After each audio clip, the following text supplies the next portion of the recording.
Good evening, everyone. My name is Daphna Rabinovich, and I'm thrilled to welcome you to the Giller Book Club, the 8th in a series of 14. Please check our website for the complete list and to register every month. You really don't want to miss a single one. Please make sure to have your Zoom on a side-by-side view for the best possible experience.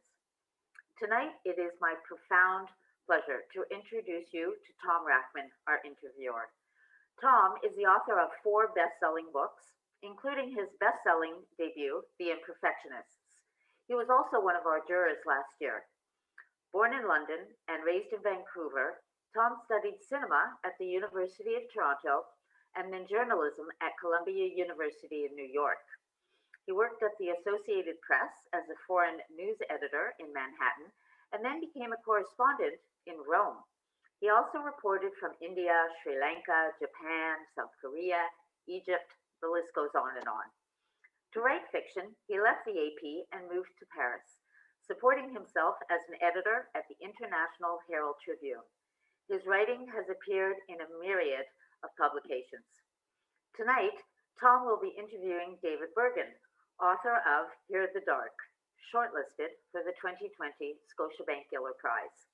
There will be lots of fascinating questions and a reading, and if you'd like to join in the conversation, please feel free to submit a question using the Q&A button at the bottom of your screen. If you do submit a question, your name will be entered in the draw to win a few titles from Audible of your choosing, so please join in.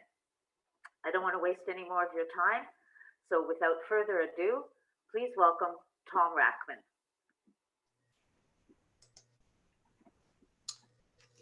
Thank you, Daphna, and welcome everyone.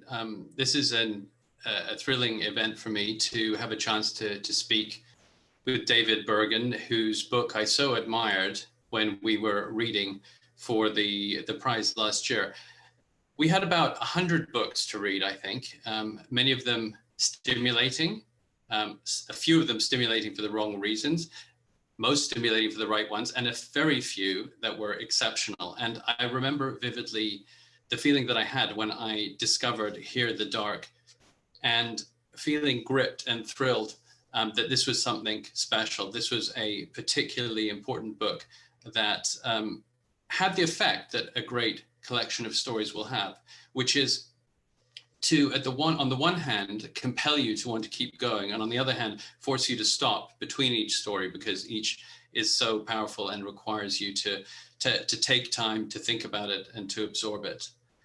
I think that if you are attending today, then you probably don't need a great deal of an introduction to David Bergen, one of the great Canadian writers working today. He has so many accolades that I could take up much of this meeting talking about them, and so I will limit them to just the few that pertain to the Giller itself. David won the prize in 2005 for The Time in Between, and 5 years later, he was on the shortlist again for The Matter with Morris. And then for a third time, he made the shortlist this past year with Here in the Dark, the exceptional collection that we're going to talk about today. Now, this collection is 7 stories and 1 novella, a collection that is varied, intense, upsetting, and impassioned throughout. And it's funny about short story collections. I think that some people deprecate them. They view them as slightly less significant, slightly less valuable in a way than the novel. The big, chunky, meaty novel is supposed to be the important book, and a collection of stories is seen as somehow lesser.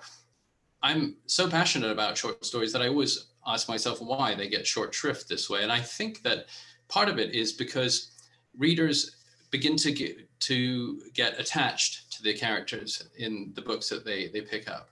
And many of them will feel frustrated if after 20 pages, those characters are suddenly snatched away. They want more. But I found with David Bergen's stories that the characters never vanish. The characters are indelible. And even though I read this book for the first time about a year ago, when returning to it for this event and looking over these pieces, I didn't have a great deal that I needed to be reminded of because the characters remained vividly with me still. Another value of a short story collection, I believe, is that every great one has a bonus tucked within it. And that bonus is a question. The question is specifically this: what is it that knits all of these stories together? What connects them? Is it the writer? Is it the characters? Are there themes that run throughout, or is there something else that is exposed? We have the fortune tonight to pose that question directly to David Bergen himself. So David, if you could kindly join us. Thank you. So David, welcome. And I'd like to begin by posing you a version of that question that I was just citing there, which is that, first of all, these stories in this collection were written, I believe, over a number of years. Is that correct? Yeah, that's right, Tom. They actually a fair number of years, over 20 years, and which tells you how perhaps how slow I am at writing short stories, or how few I write. But yeah, they at some point I had reached a number where I thought, okay, I could make a collection. So the furthest back was about 20 years ago, and so when you compile these, when you put them together, what did you learn about yourself as a writer? Oh boy, you know, that's interesting, because there were times when, even after it was published and I read the stories, I could almost see myself progressing as a writer. That some of the earlier stories, if I were to have gone back, and I didn't change a lot in the stories, but there was perhaps some naivety in my writing. My voice changed as I got older, or I became more experienced. Not that I didn't stand by the stories that I had written, and in some ways that, maybe naivety is not the right word, but there was an innocence perhaps in my writing that I didn't have as much later on in the stories. The last piece, the novella, is the most recent piece. So that last piece, which is the title piece, Hear the Dark, when did you write that one roughly? I wrote that about 3 years ago, and it was a novel. And I showed it to one of my previous editors, because I would go back to her, and I trust her viewpoint, and she said it didn't work. And so I put it aside, and then I decided, well, maybe it could be a novella, which I had never written before. And I've always loved reading novellas, but I had never attempted one. And this sort of fell into the novella form by accident. And when I chopped off about 150 pages of the novel and settled on the core story, that became Hear the Dark, the novella. Yeah. So Hear the Dark, the title, I feel like there's something in there that that relates to many of the different stories in this collection. It doesn't feel like a random, meaningless title for it all. So I've been longing for a year to ask you, what is the dark in this book? If dark, I suppose, could mean, it could be evil, it could be ignorance, it could be many different things. But what does it mean to you? Oh, that's an incisive and tough question, Tom. I mean, the book cover is even dark. You know, the actual texture of the book cover and the color. The stories themselves. I mean, that line came to me when the main character, Lily, is seeing the world around her. She's just burnt a book that her father and uncle have told her she must burn, and I think she hears the frogs, she sees the clouds, and she hear the light and hear the dark. And I think it was I don't know why I wrote that, but it made sense that she would think that when she did it. And then it became the title of the collection, which was, I think it was my editor and we decided together that should be the title of the collection. We would take that novella title and we'd make that the title of the collection, which sort of influences the reader's perspective on, okay, well, is this all dark? Is all the stories? And they are. A lot of the stories are quite dark. In if you just approach it from what happens and the thinking that goes on. But I would venture to say that there is, well, I would hope that there is some light in the stories, even though there's some brutal moments. But is that Yeah, just hope thinking, you know? No, I think that's true. And I think that that even though the presentation of the book and the title might give a superficial idea of these being dark in the sense of sad and disturbing stories, there are a lot of moving parts. There's even some humor tucked in there. And I actually, maybe we'll get to discuss this later, but I actually felt like the dark meant potentially quite a few different things that didn't have anything to do with evil or nastiness. But let's put a pin in that thought, and we'll maybe get back to that later on with some of the other things I wanted to ask you about. But I'd be really curious about that, because I think it's much more beneficial to hear the reader speak about what things mean, and I think the reader sometimes sees a lot more than the writer does.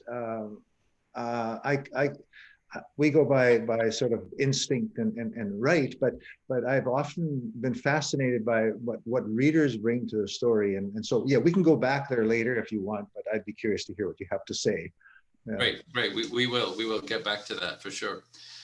One of the things that I think is so powerful about your writing and that has affected people for so many years is your style. You have a very distinct style, and I was trying to think how to define it. It feels like that it's a sort of restraint that is full of power, and it makes me think of the pared down style of writers like Raymond Carver and Hemingway and Cormac McCarthy as well a little bit. You once said, I don't write emotions so much as discover and develop characters who react to their own emotions.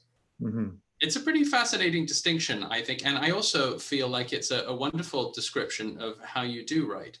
I know that in thinking of writing fictional stories, fictional characters, that is, you've kind of hit on one of the tricky parts, is that you want to convey what a character is thinking. You don't want to say just in some blunt way, so-and-so is sad.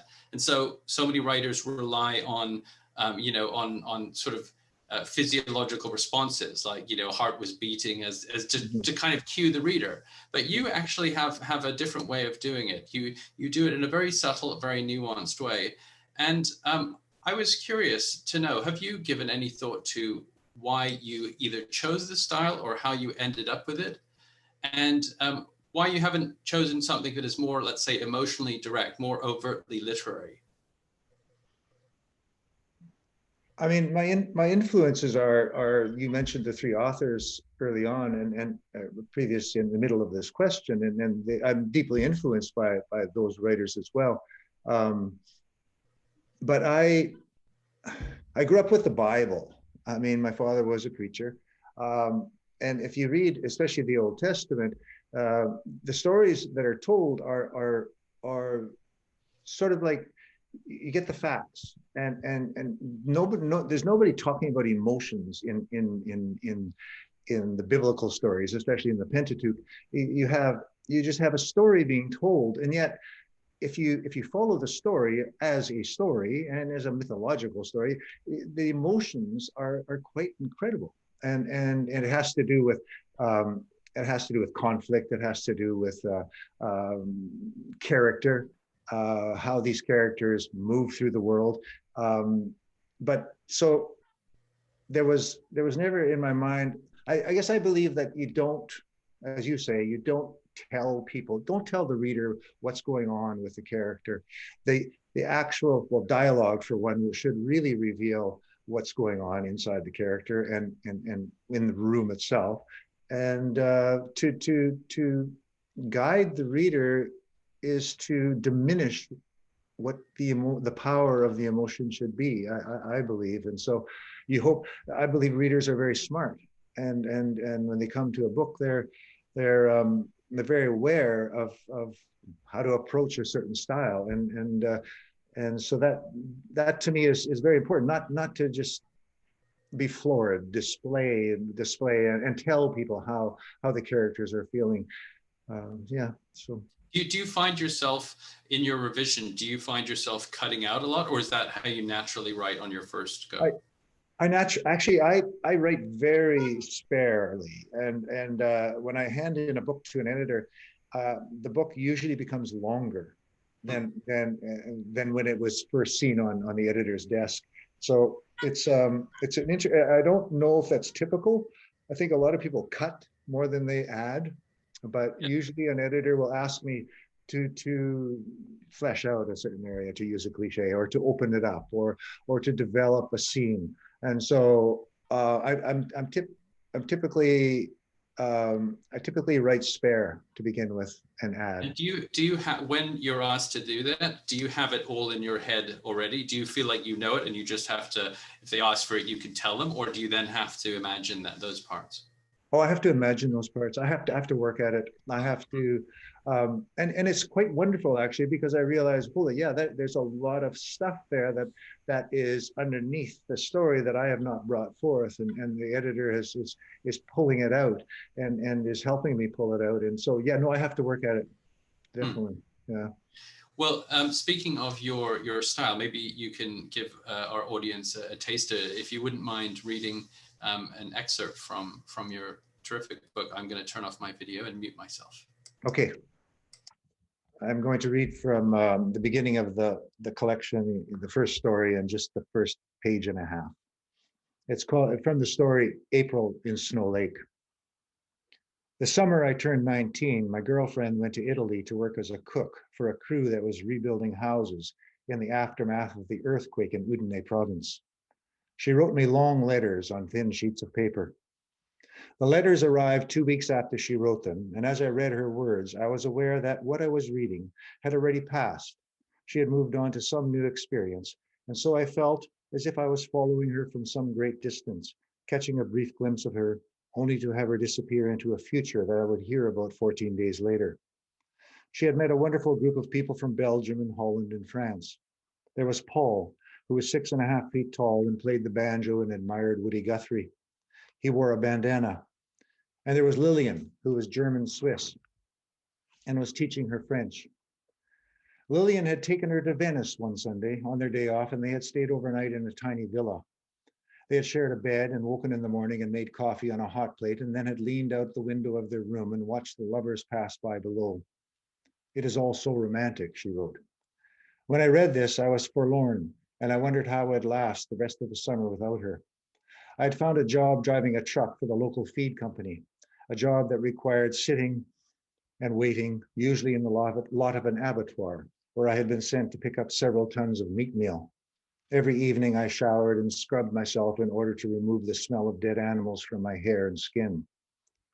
A year earlier, I had decided to become a novelist, or a writer of short stories, or a poet, though I did not truly understand poetry and was more attached to narrative crescendo.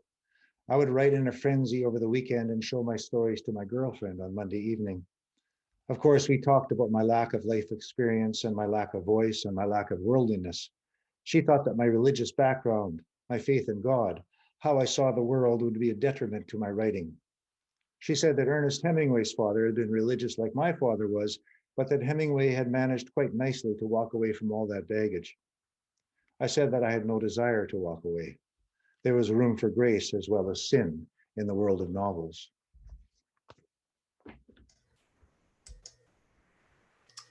Thank you very much, David.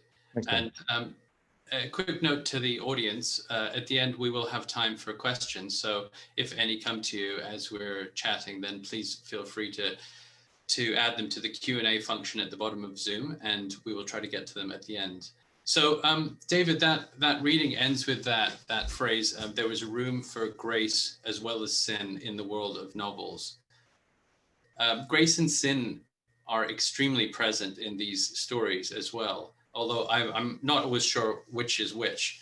That to me, I think is part of the dark that I was wondering about as well. You come from, as you mentioned, you come from a religious background, Mennonite background, and I felt like faith, or some construal of it, permeates many of these stories. And there's even, I thought, some allusions to religious belief in many of the titles. So not just Hear the Dark, but also Saved, which is the story about a Vietnamese boy who murders an American missionary girl and gets away with it, and Man Lost, this Honduran fisherman who finds religion in prison and deals with this repellent American tourist who has no sense of consequence at all or sin. And Leo Fell, this man who's lost almost everything and then falls for this woman who prays before their sex acts. So it seemed to me like there was an interesting relationship. I was, again, dying to ask you about sexuality and faith. In a lot of these stories, they seem to be poised one against the other. And I was trying to understand what you were intending by that, and if you were aware of that kind of relationship. That ultimately is the best question. Was I aware of that relationship? And I'm not sure. I think going back to my earlier comment that the reader can find in a story so much more than the writer thinks he has put into it or imagines, or I believe I've written a certain kind of story and someone comes back at me and says, "Oh, this is what I think your story was about." I know that faith is even used in the description of this collection, and I myself I'm a little bit uncomfortable with the word faith because I'm not even sure how I would define it. Having grown up in a certain context where faith is a certain thing, then I have more doubt probably about things than I do faith. And so when I'm writing the stories, I'm playing with the idea that there's a misapprehension about what faith is. There's a misapprehension about what we believe, and it's that misapprehension that perhaps leads that missionary girl into a situation where she's entered a situation where it leads to her death. And I think I'll go back to my word naive. There's a naivety to believe that we can put our beliefs onto someone else. And perhaps all these stories are playing with that idea, not overtly, but definitely I was aware when I wrote the story Saved, that Saved was the perfect title for it because it's an ironic title, and it made sense to me. And Man Lost made sense as well. I mean, it's literally men lost, but the question in that story is who is lost, and are they is it possible to be found? Which again sounds like a cliche, but I'm not sure if I've really answered your question. Well, I think let me, if I could, let me tell you what I think about I would just love that. briefly. I don't want to take up too much of your comments, but I will suggest what I think that could be a relationship to the Here the Dark title, and you tell me if this is complete nonsense or not, or maybe be polite about it if it is nonsense. So it seems to me like one of the things that runs through this book is certainly that many people have religious belief, but that there's not necessarily any correlation between that and any sense of justice in the universe that they're operating in. So there are many cases where, for example, the Saved, where something immensely unjust happens, or there's a case like Man Lost where it's not clear whether that was just or unjust or quite what it was. And yet people, in some cases, are holding on to their religious beliefs. And in other stories, in similar circumstances where there's dark faced again, this kind of emptiness, the uncertainty about whether things count or not, then people seem to be responding with sex. That it's something that is giving them comfort in the dark, and from the darkness of their loneliness. Many of these characters are solitary and lonely, and what they don't get from, if they can't find it in religion, they're finding it in bed, and sometimes one before the other. But I felt like all of those were playing off each other. I don't know if that seems to resonate with what you intended, or I imagined it all. I think that's a great interpretation, Tom, and a real keen sense of what's going on. I mean, sex and death, death being everything to do about, this is why we have religion, because we're afraid of death in some ways. We want to believe that there's something beyond what we have here. And then of course, the sexual clinging, the need to, I mean, it's the corporeal and the heights. It's the low and the high. So those two were, and I mean, I laughed to myself when I wrote that piece where she prays. She says, "I want to pray before we have sex," and she talks about thanking God for the horniness and the joy of it. And it made perfect sense to me. It was again, it was the blending of the high and the low, and I thought, you know, not to praise my that particular scene, but I got quite a lot of joy out of writing that. Yeah, and me out of reading it. Another theme that appears not just in this collection, but in other of your books, and I'm thinking in particular of ones that I think many in our audience will have read and enjoyed. So The Time in Between and The Matter with Morris, as well as the story Never Too Late in this one, which is about an aging rancher who is a Vietnam vet and has this relationship with a woman who's dying. In all three of these cases, you seem to have an interest in men damaged by war. And I'd love to know where that comes from and why that's been important to you. Fascinating, because I grew up in a pacifist home, and but I maybe because I grew up in a pacifist home, I've always been fascinated by the what is out there that I'm not allowed to participate in, or have been told I shouldn't participate in, and I think I mean, Vietnam was particularly interesting to me, and I remember reading Tim O'Brien's collection. Help me out here. Not in the Lake of the Woods, but his collection, The Things They Carried, and it was about Vietnam. But then I discovered the Vietnamese writers who were also writing about war and had a completely different perspective. My fascination with war, if it is such a thing, and I think perhaps that there's a lot of violence in this collection as well, and war is violent, but it probably had to do with something I was not familiar with, but probably wanted to explore. Also, it forces the character into a reckoning, face to face with something that is very clearly a conflict, both within himself or herself, and exterior conflict, both interior and exterior. But was it even as a child, when I wrote short stories? I think I wrote a short story when I was 12 years old, and it took place on a submarine during World War II, which I had no concept of, but it was I guess something I was fascinated by. Yeah. Have you had encounters with violence in your own life? And if so, how has that affected you in your writing? No, I can't say I have, other than playing, I'll be a bit flip here, other than playing hockey. but no, I've not, fortunately, I have not had anything violently dire happen to me, or so which proves that I come from a somewhat privileged background, and I have a privileged life, you know, that I've not had to suffer that.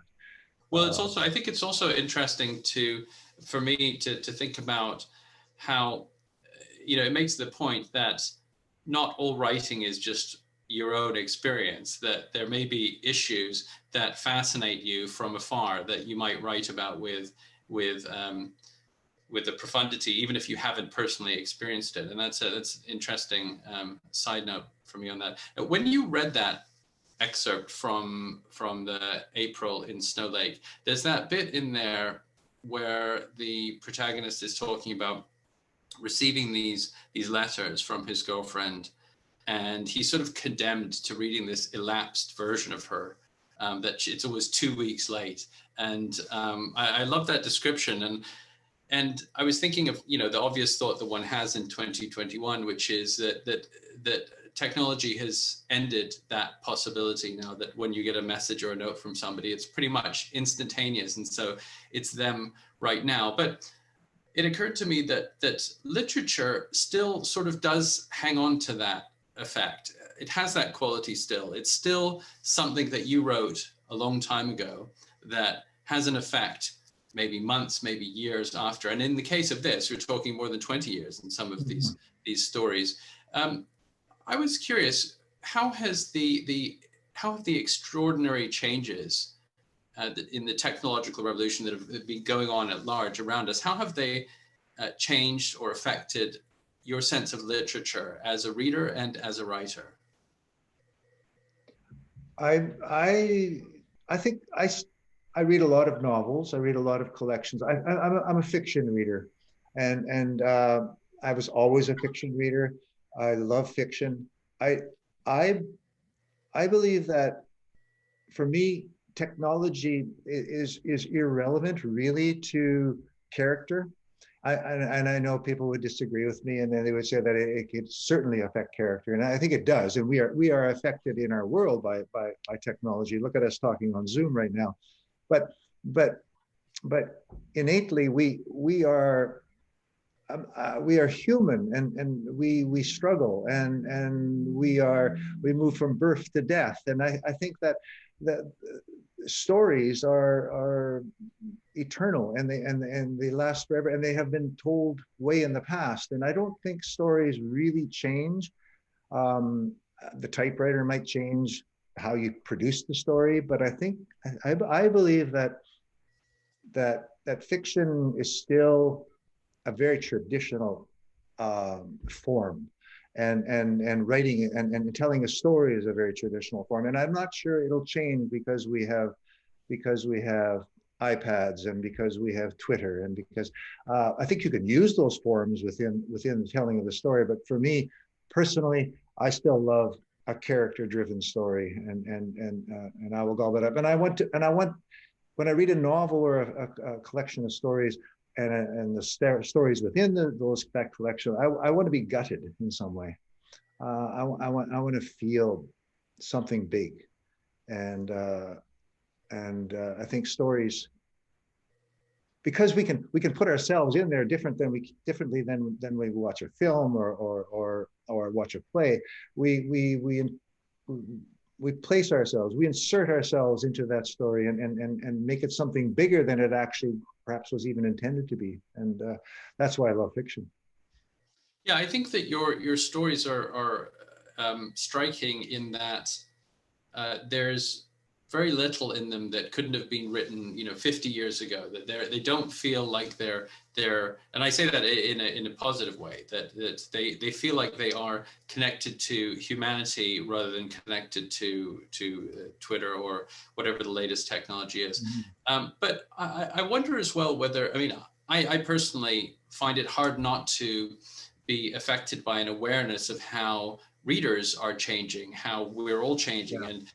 And that makes me wonder sometimes, and even lose confidence in the work that I'm doing or the work that I'm reading. Just thinking about the fact that the public you're imagining isn't quite the same as it would have been 20, 30, 40 years ago.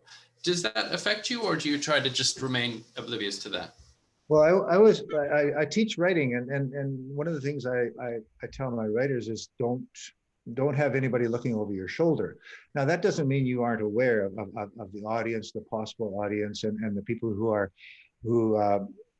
will criticize your writing, who will praise your writing, all that. But I do believe that you need to sort of hive yourself away. Otherwise, there's so many voices in your head trying to claim you or change the way you write. I have noticed in a lot of fiction, contemporary fiction, that the sentences are becoming shorter. That the books, in fact, are becoming shorter. And in fact, that my next book is quite short, and that just, sometimes I think the shape of a book is determined before you start to write it. It's there, and you can't really expand it. You can't shorten it. It is a beast unto itself.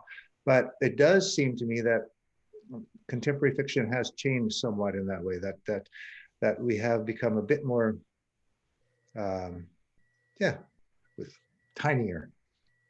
And in terms of the different forms of fiction, short stories predominantly in this book, but also a novella that started out as a novel. Most of your writing has been novels. So how do you think differently about short stories, about novellas, about the novel?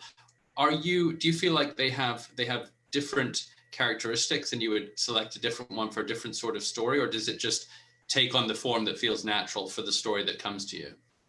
I don't write, as you know, I don't write a lot of short stories, and that's because I find them to be more difficult than novels. It's a smaller container. You have to be very judicious in what you're putting in, and sometimes it runs away on you, and you realize it's no longer a story, and it doesn't even work. And so a story for me will sort of hit me on the back of the head, and then I will realize, well, that's a story. Whereas a novel takes a lot more time. It's baggier. It's more forgiving than a short story, and therefore can be. I don't write poetry, but I imagine that poetry would be even more even tighter and more condensed, and in some ways more fun, because you find it and you write it, and I know you edit it and stuff like that, but it's almost like the whole thing's in your head, all in one go, and you just have to write it out, and that's what usually that's the way I write my stories. That it's all there, and I write it. A novel takes a longer time, and it's more difficult. Yeah. Now, one of the things that always strikes me as odd about talking about a book that you've written, whether it's to journalists or at events like these, is that there's this insatiable appetite to try to pin the imagination on reality, to try to find how everything that was written was actually a real event, and what was that real event. You sort of invite that question, though, with the excerpt that you wrote about a young writer, or a man who aspires to be a young writer.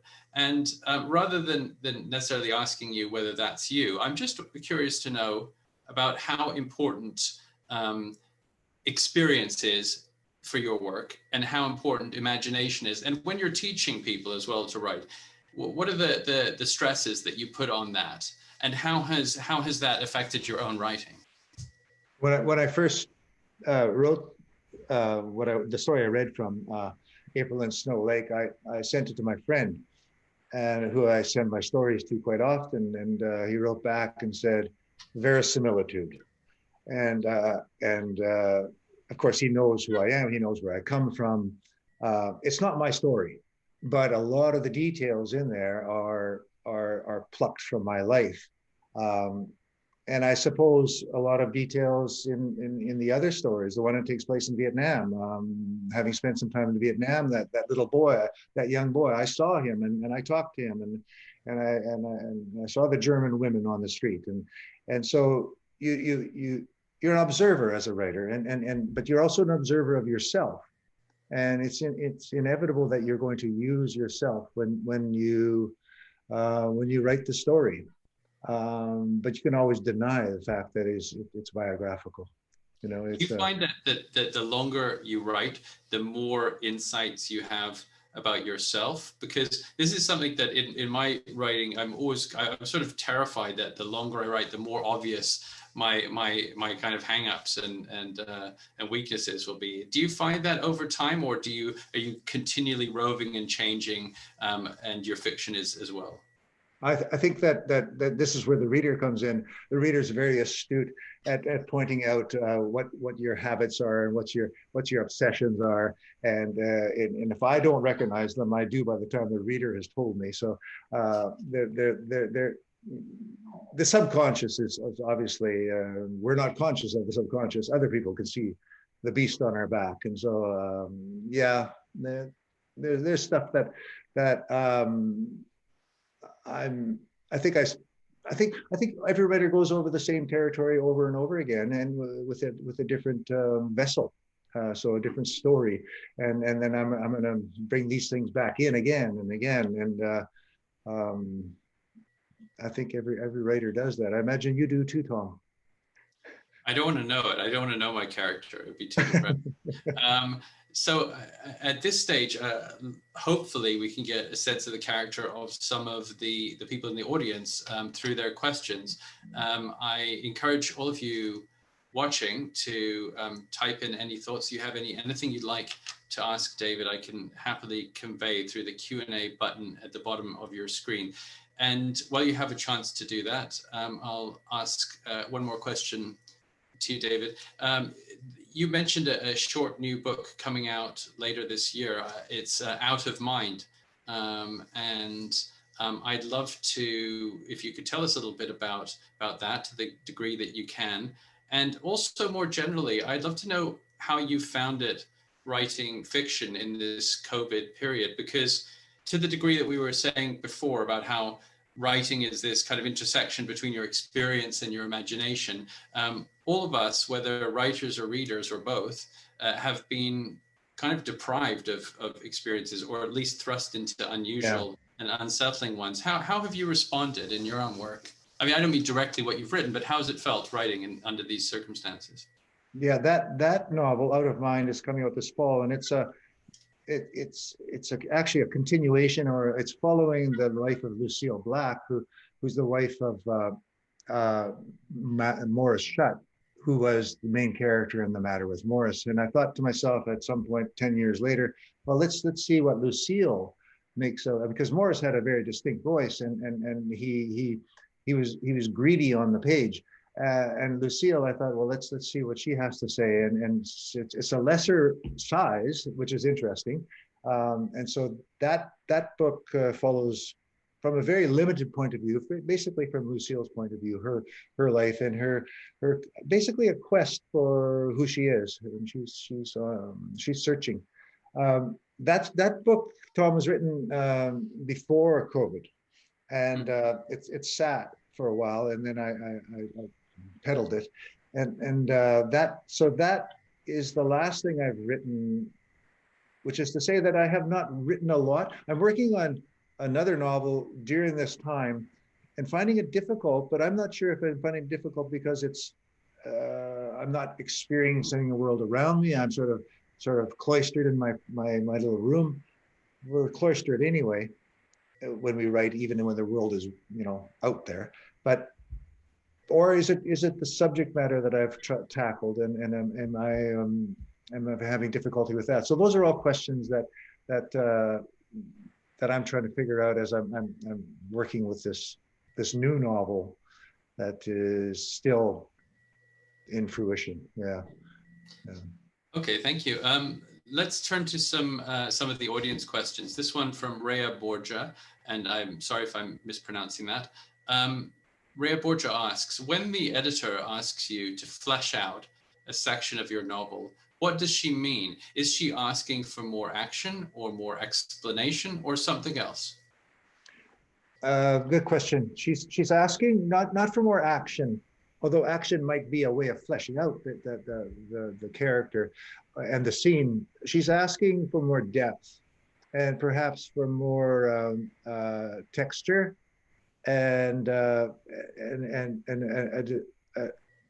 sort of a exploration of who the character is, because sometimes I tend to assume that the reader understands exactly where I'm going, and the subtlety is too subtle, and so the editor sees something that could be explored more, and that would be through not so much a description of the character, but putting that character into a situation where they're revealed in a new way, in a bigger way. Yeah.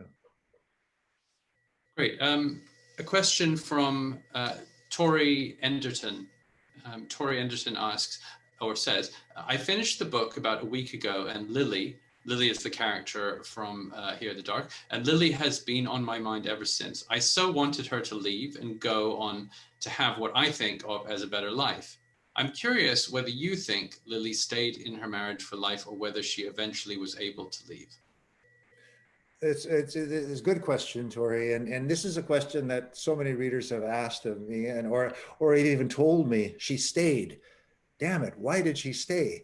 And I'm always interested in that response, because it's a very clear-cut response. They believe that she stayed. And I guess all I can say is that read the last line, when she says, "The deer fled."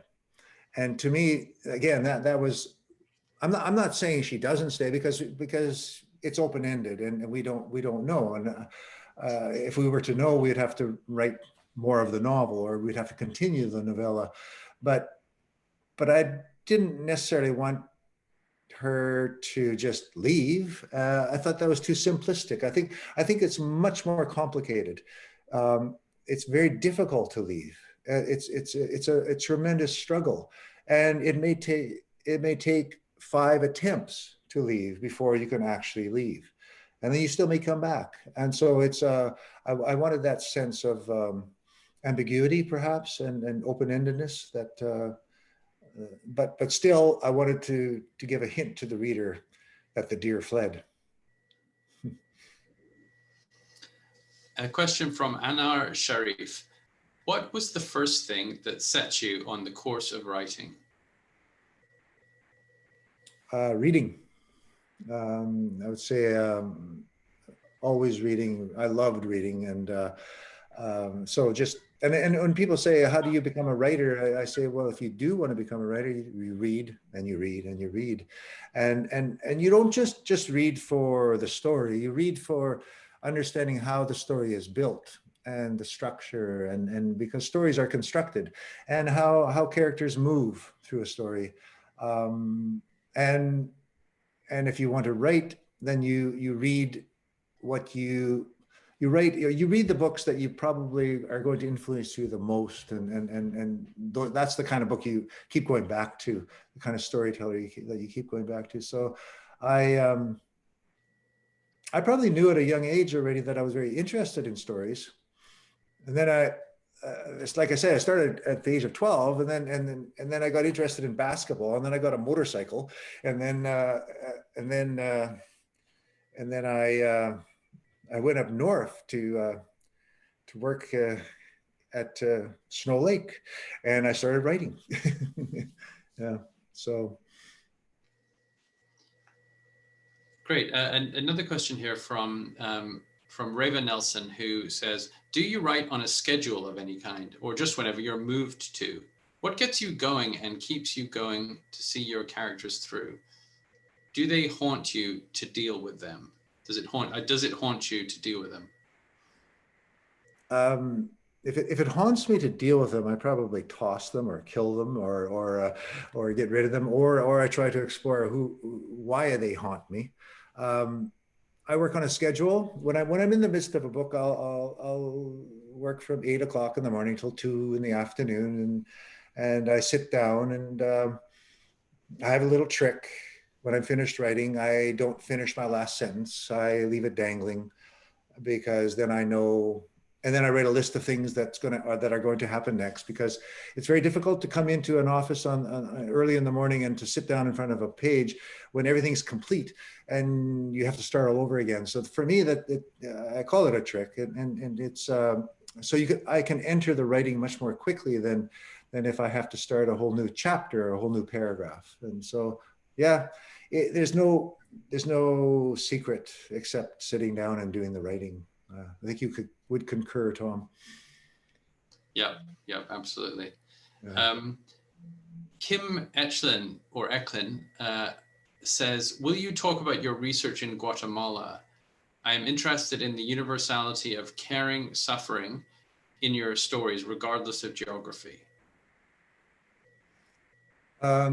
We spend, before the plague, before the pandemic, we would go down to Guatemala twice a year, where my wife has some family down there. And I remember at one point I was standing in the market local market in Santiago, and close to the Lake Atitlan, and I was watching two boys twirl around a preacher who was speaking, and they have their loudspeakers and they like to preach, and these boys are dressed in suits and they have their little hats, and nobody's really paying attention to this guy, and I saw that scene, and then I saw other scenes, and there was a real texture of place, but for me the most, and we're talking about Stranger now, the story Stranger, which came out in 2016. For me, the most difficult part was trying to convey all of that detail within a context that is quite a simple story, and I remember having doubts. I remember thinking, well, there's this and there's that and there's all that, and but it's not in the novel, and how do I justify not putting that in the novel, and have I captured the context, the place? And then there's the whole other thing, is you're writing about a different culture, and so my goal there was to not interpret the thinking of the character, but just to tell how she's thinking, or to show her movements through the world, and so it wasn't. It was important to me to not get too intimately entrenched into the main character, but just to observe her like a fly on the wall, and move her through the world, which I thought was a safer way to talk about a Guatemalan woman, but probably still not that safe. Yeah. Another question on characterization. This is from a fellow author, actually, Dora Dueck, who says, it strikes me that you write quite often with female protagonists. What kind of particular challenges does that provoke for you? That's a tough one, and I've often wondered why I have so many novels that have female characters, and as the main character, or take Lily in Here the Dark. So sometimes I believe it's almost easier to go into the strange world that I don't know that well, and to explore that world and ask questions and be curious about it. Possibly quite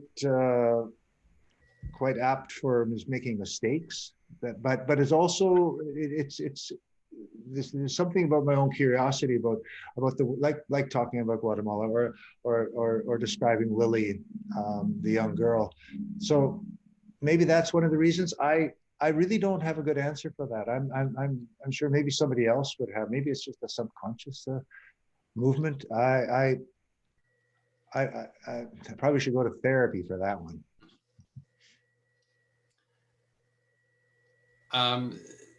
This is a question from Mary McDonald, who says, I have always wondered if you wrote poetry, David, as your language is beautiful. Your stories often seem to me poetry fleshed out. Well, that's really complimentary, and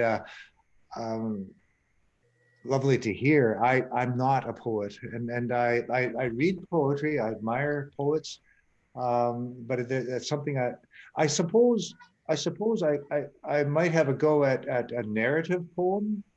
That might work for me, but then I would start writing a narrative poem, and it would turn into a story, or it would turn into a novel. And I am so I'm not inclined. I don't think I'm gifted enough to write poetry, but if the poetry is coming out in the stories that you're reading, and you can see it, that's wonderful to hear. Alan Ross asks, who are the present day writers that you enjoy the most? I just read, a while back, I read The Milkman by Anna Burns. It takes place in Ireland, and it's about the Troubles. And it was so strangely written that I really did admire her. I just finished, I'm reading a lot of women. The Denmark stories by a woman called Titlesen, I believe. the three stories, their childhood, youth, and dependency. That was I thought a very strong novel. I think it was more like a memoir than a novel. But going back to who I was influenced by when I was starting out writing. I mean, obviously, Tom mentioned Cormac McCarthy, and I was deeply influenced by him. I've been influenced by Anton Chekhov, Flannery O'Connor. Um, I think those are all writers that grapple with really large themes, and that interests me. And like I said earlier, they all wrote stories and novels that when I finished them, I felt gutted, and I could always reread them, and they would always bear rereading, which I think is a good sign of a finally written novel. A question here from Karen Hartwig, who says, I am visually impaired and have been fortunate enough to enjoy several of your previous books on audio. Will Hear the Dark be released in an audio format? It is. It is already released, and it's in Audible. You can get it through Audible. I forget who read it. It was a man who read it, and I haven't listened to it. I tend not to listen to it, but I'm pleased to say that yes, it's available through Audible Books.